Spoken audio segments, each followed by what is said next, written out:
झारखंड के जमशेदपुर में राजपूत करनी सेना के राष्ट्रीय उपाध्यक्ष की गोली मारकर हत्या कर दी गई। वारदात के बाद गुस्साए लोगों ने हाईवे जाम कर नारेबाजी की है। आरोपियों की जल्द गिरफ्तारी की मांग की है। ये तस्वीर है श्री राजपूत करनी सेना के राष्ट्रीय उपाध्यक्ष विनय सिंह की, जिनकी रविवार रात अज्ञात हमलावरों ने गोली मारकर हत्या कर दी। पुलिस को सूचना मिली थी कि विनय सिंह रविवार सुबह 11:30 पर घर से निकले थे, लेकिन उनका कुछ पता नहीं चल रहा। जांच शुरू की तो फोन की लोकेशन बालीगुमा में मिली। डेड बॉडी के सामने से एक कंट्री मेड पिस्टल है का स्कूटी घटनास्थल से बरामद हुआ है। जैसे हम लोग इन्वेस्टिगेशन में आगे बढ़ेंगे सारा खुलासा क्लियर हो। घटना के बाद राजपूत करनी सेना के लोग गुस्से में हैं। पुलिस प्रशासन के खिलाफ जमकर नारेबाजी की, टायर जलाए गए और डिमना चौक और NH-33 को जाम कर दिया गया। डीएसपी साहब हैं, आके आश्वासन नहीं देते हैं तो शहर पूरा अस्त व्यस्त होगा। पुलिस के आला अधिकारियों ने आरोपियों की जल्द गिरफ्तारी का भरोसा दिया, तब प्रदर्शन खत्म किया गया। इस बीच पुलिस आरोपियों के सुराग के लिए सीसीटीवी फुटेज खंगाल रही है। सुप्रीम कोर्ट और सीजीआई पर सवाल उठाकर विवादों में फंसे बीजेपी के सांसद निशिकांत दुबे पर कार्रवाई की मांग उठ रही है। सुप्रीम कोर्ट के एक वकील ने अटॉर्नी जनरल को चिट्ठी लिखकर अवमानना की कार्रवाई की मांग की है। बीजेपी सांसद निशिकांत दुबे ने सुप्रीम कोर्ट के संवैधानिक दायरे और मुख्य न्यायाधीश संजीव खन्ना पर जो बयान दिया, उसके बाद उनके खिलाफ कंटेम्प्ट ऑफ कोर्ट यानी अदालत की अवमानना की कार्रवाई की मांग जोर पकड़ने लगी है। सुप्रीम कोर्ट के एक एडवोकेट ऑन रिकॉर्ड ने अटॉर्नी जनरल को चिट्ठी लिखकर अवमानना के मुकदमे की इजाजत मांगी है। वकील ने अटॉर्नी जनरल आर वेंकट रमनी को पत्र लिखकर निशिकांत दुबे के बयान की जानकारी दी है। इसमें कंटेम्प्ट ऑफ कोर्ट एक्ट का जिक्र किया गया है। दरअसल सुप्रीम कोर्ट के नियम के तहत अटॉर्नी जनरल या सॉलिसिटर जनरल की सहमति के बाद ही सुप्रीम कोर्ट की अवमानना की कार्रवाई शुरू हो सकती है। एडवोकेट ऑन रिकॉर्ड ने अपने पत्र में लिखा है कि संविधान में सुप्रीम कोर्ट को दायित्व दिया गया कि वो किसी कानून की संवैधानिकता की जांच करे। निशिकांत दुबे बातों को गलत तरीके से रखकर सुप्रीम कोर्ट को बदनाम करने की कोशिश कर रहे हैं। निशिकांत दुबे ने अपने बयान में सुप्रीम कोर्ट और सीजीआई को देश में धार्मिक युद्ध के लिए जिम्मेदार बताया था। वहीं पश्चिम बंगाल के मुर्शिदाबाद में हुई हिंसा की जांच की मांग वाली याचिकाओं पर सुप्रीम कोर्ट आज सुनवाई करेगा। खबर पक्की है। राहत की खबर ये सामने आ रही है, हिंसा के बाद जो शिविरों में लोग रह रहे थे, बंगाल पुलिस के मुताबिक अब वो मालदा से वापस मुर्शिदाबाद लौट रहे हैं। नए वक्फ कानून के खिलाफ विरोध प्रदर्शन के बाद हुई हिंसा में मुर्शिदाबाद कई दिनों तक जलता रहा। हिंसा फैलाने के लिए आरोप प्रत्यारोप भी लगे। हिंसा की जांच की मांग लगातार जारी है। इसी से जुड़ी याचिकाओं पर सुप्रीम कोर्ट में 2 जजों की बेंच में आज सुनवाई शुरू होगी।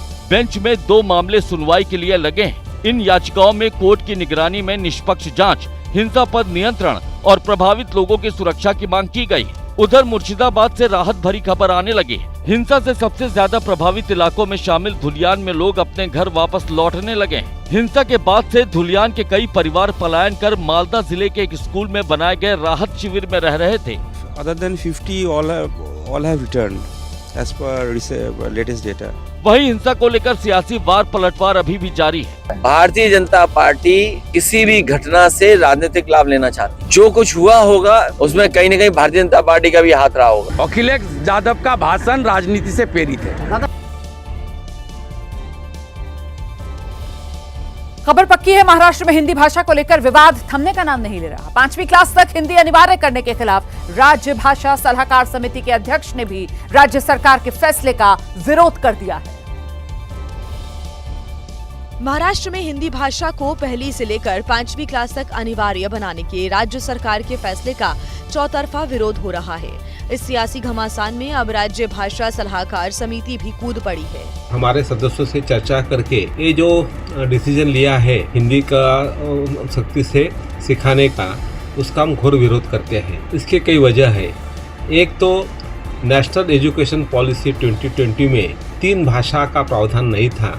वहीं महाराष्ट्र के सीएम देवेंद्र फडणवीस ने हिंदी भाषा को जबरन थोपने के आरोपों को खारिज किया है और साफ किया है कि राज्य में मराठी ही अनिवार्य भाषा होगी। मराठीच्या ऐवजी हिंदी अनिवार्य केलेली नाही, मराठी अनिवार्यच आहे, पण नवीन शैक्षणिक धोरणामध्ये 3 भाषा शिकण्याकरता त्या ठिकाणी संधी दिलेली आहे। 3 भाषा सीखना अनिवार्य है। तमिलनाडु की सत्ता पर काबिज डीएमके ने भी 3 भाषा की नीति को बीजेपी की साजिश बताया है। खबर पक्की है, इंदौर में सरेराह एक युवती के साथ छेड़छाड़ की गई है, अश्लील हरकत की गई है। इसका वीडियो सोशल मीडिया पर वायरल है।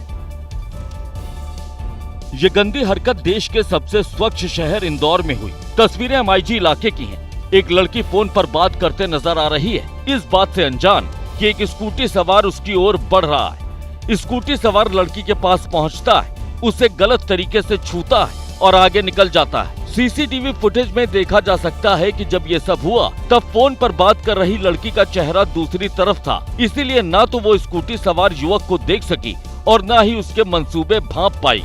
अचानक स्कूटी पर सवार युवक आया, गलत तरीके से लड़की को छुआ, लड़की सन्न रह गई और स्कूटी सवार उसे देखते हुए आगे बढ़ जाता है। सोशल मीडिया पर छेड़खानी का ये वीडियो तेजी के साथ वायरल हो रहा है और अब इंदौर पुलिस एक्शन मोड में दिख रही है। अज्ञात शख्स के खिलाफ केस दर्ज कर मामले की तफ्तीश शुरू की जा चुकी है। एक सोशल मीडिया पे वीडियो वायरल हो रहा है। एक अज्ञात युवक द्वारा एक युवती पे छेड़छाड़ की गई है। हाँ, आरोपी की तलाश लगातार जारी है। कर्नाटक के पूर्व डीजीपी की हत्या से बेंगलुरु में हड़कंप है। खबर पक्की है, पुलिस को उनके खून से लथपथ लाश उनके आवास पर ही मिली। मामले में पुलिस ने पूर्व डीजीपी ओम प्रकाश की पत्नी को हिरासत में लिया है। कर्नाटक के पूर्व डीजीपी ओम प्रकाश की हत्या की गुत्थी सुलझाने की कोशिश में पुलिस जुटी हुई है, जिनकी खून से लथपथ लाश उनके आवास से रविवार को बरामद की गई थी। वारदात में किसी धारदार हथियार के इस्तेमाल का शक जताया जा रहा है। पुलिस ने बताया कि खून ज्यादा बहने की वजह से ओम प्रकाश की मौत हुई। जिस वक्त वारदात हुई उस वक्त उनकी पत्नी और बेटी लिविंग रूम में मौजूद थे। वहीं पुलिस ने शक के आधार पर उनकी पत्नी को हिरासत में लिया है, जिनसे पूछताछ की जा रही है। ये बात भी सामने आ रही है कि प्रॉपर्टी को लेकर भी उनके परिवार में अनबन चल रही है। ओम प्रकाश अपनी प्रॉपर्टी बेटे के नाम करना चाहते थे। उनकी पत्नी उनके इस फैसले के विरोध में थी। पुलिस की शुरुआती जांच इसी कड़ी के इर्द गिर्द घूम रही है। पुलिस ने इसी वजह से उनकी पत्नी को हिरासत में लिया है। ओम प्रकाश 1981 बैच के आईपीएस अधिकारी थे। बिहार के चंपारण जिले के मूल निवासी थे। 1 मार्च 2015 को कर्नाटक के डीजीपी बने थे। वहीं बिहार का आरा खूनी वारदात से दहल उठा। सड़क पर गाड़ी निकालने को लेकर विवाद इतना बढ़ा कि एक पक्ष ने गोलीबारी तक कर दी। गोली लगने से 2 युवकों की मौत हो गई, 5 लोग घायल। आरा के सदर अस्पताल में 5 घायलों का इलाज जारी है, जो रोड रेस की घटना की वजह से गोलीबारी की चपेट में आ गए। इनमें से कुछ की हालत गंभीर बनी हुई है। वारदात आरा के गढ़हनी इलाके के लहरपा गांव में अंजाम दी गई। जानकारी के मुताबिक शादी समारोह में भारी भीड़ जमा हुई। गाड़ी निकालने को लेकर 2 पक्षों में विवाद हो गया। थार में सवार 2 युवकों की बहस हुई। दूसरे पक्ष ने थार पर गोलियां चला दी। गोली लगने से दोनों युवकों की मौत हो गई। लड़की पक्ष के 5 लोग गोलीबारी की चपेट में आ गए। घायलों में 2 बच्चे भी शामिल हैं। घायलों को अस्पताल में भर्ती कराया गया है, जहां पर उनका इलाज जारी है। वहीं इस वारदात को पुरानी रंजिश से भी जोड़कर देखा जा रहा है। मृतक राहुल कुमार और लवकुश कुमार पर बीजेपी नेता बबलू कुमार को गोली मारने का आरोप लगा था। मामले में दोनों जेल भी जा चुके थे। कुछ लोग इसे बदले के लिए अंजाम दी गई वारदात भी बता रहे हैं। वहीं पुलिस आरोपियों की गिरफ्तारी की कोशिश में जुटी है। घटना से संबंधित जो सुसंगत साक्ष्य उनको एकत्रित किया जा रहा है। सभी बिंदुओं की जांच करते हुए प्राथमिकी दर्ज कर अग्रिम कार्रवाई की जाएगी।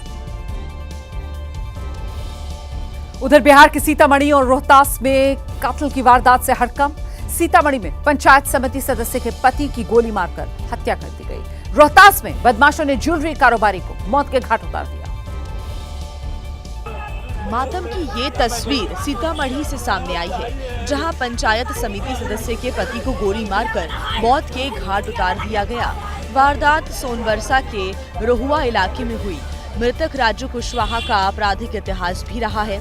ऐसे में पुलिस इस मामले को पुरानी रंजिश से भी जोड़कर देख रही है। वारदात की वजह से राजू कुशवाहा के घर में मातम पसर गया है। पुलिस वारदात की असल वजह का पता लगाने के लिए तफ्तीश कर रही है। रोहतास में भी दिनारा इलाके के भड़सरा में ज्वेलरी का कारोबार करने वाले प्रिंस कुमार सेठ की गोली मारकर हत्या कर दी गई। वारदात को अंजाम देने वाले अपराधी उन्हें गोली मारने के बाद गहनों से भरा झोला लेकर फरार हो गए। वारदात उस वक्त अंजाम दी गई जब प्रिंस दुकान से घर वापस लौट रहे थे। मृतक की पत्नी ने पारिवारिक विवाद का भी आरोप लगाया है। ऐसे में पुलिस इस एंगल से भी मामले की जांच कर रही है। मृतक कारोबारी के शव को पोस्टमार्टम के लिए अस्पताल लाया गया है।